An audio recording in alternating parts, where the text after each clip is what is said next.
उद्या दिनांक 1 मे उद्या कामगार दिनानिमित्त आपण जॉब फेअर घेतलेला आहे, नोकरी महोत्सव घेतलेला आहे आपण. आणि आत्तापर्यंत ऑनलाईन 2200 लोकांनी ॲप्लिकेशन केलेले आहेत आणि फिजिकली त्याहीपेक्षा जास्त लोक उद्या येणार आहेत. तर माझ्या अंदाजानुसार 3 ते 3,500 हजार लोक येतील.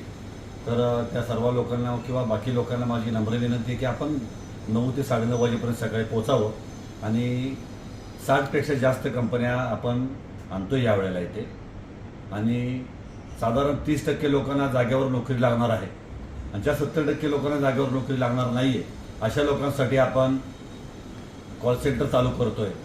त्या लोकांना आपण बाकी कंपन्यांमध्ये ऑपॉर्च्युनिटी देतो आहे मिळवून आणि पुढच्या 4 महिन्यात त्या लोकांनाही आपण नोकरी मिळवून देणार आहे.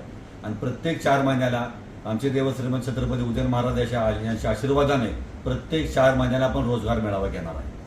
तर उद्या कलावाणी कॉलेजच्या इथे त्याचं सगळं आयोजन केलेलं आहे आपण. आणि प्रमुख उपस्थिती बरेच आपले प्रमुख पाहुणे साताऱ्याचे येणार आहेत.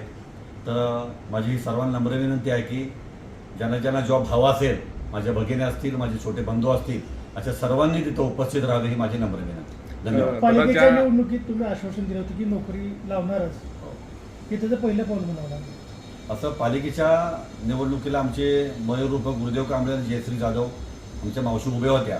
ते एक निमित्त झालं. पण मी एक सामाजिक कार्यकर्ता आहे, मला समाजसेवेचा आवड आहे, मी शिवभक्त आहे आणि देशाची सेवा करतो मी. तर मला ही माझी मातृभूमी आहे सातारा जिल्हा. माझ्या ह्या जिल्ह्यासाठी मला करायचं. आणि हे तर जॉब फेअर साधा एक सॅम्पल जस्ट सुद्धा ट्रेलर आहे माझा. पुढच्या 6 महिन्यात मी इंटरनॅशनल जॉब फेअर पण अरेंज करतोय. एकूण कंपन्यांची संख्या किती आहे आता उद्या? 60पेक्षा जास्त कंपन्या आहेत, 64 किंवा 65 कंपन्या येणार आहेत. राज्यातील की पूर्ण भारतातील? सर्व महाराष्ट्रातल्या फक्त आता इथलेच येणार आहेत. साताऱ्यामध्ये आहेत, शिरवळ खंडाळामध्ये, चाकणमध्ये, पुण्यामधल्या आणि मुंबईमधल्या. सध्या एवढ्या कंपन्या आपण ह्या जॉब फेअरला बोलवल्या आहेत. पुढच्या जॉब फेअरला आपण इंटरनॅशनल जॉब फेअर पुढच्या वेळेला आपला असेल.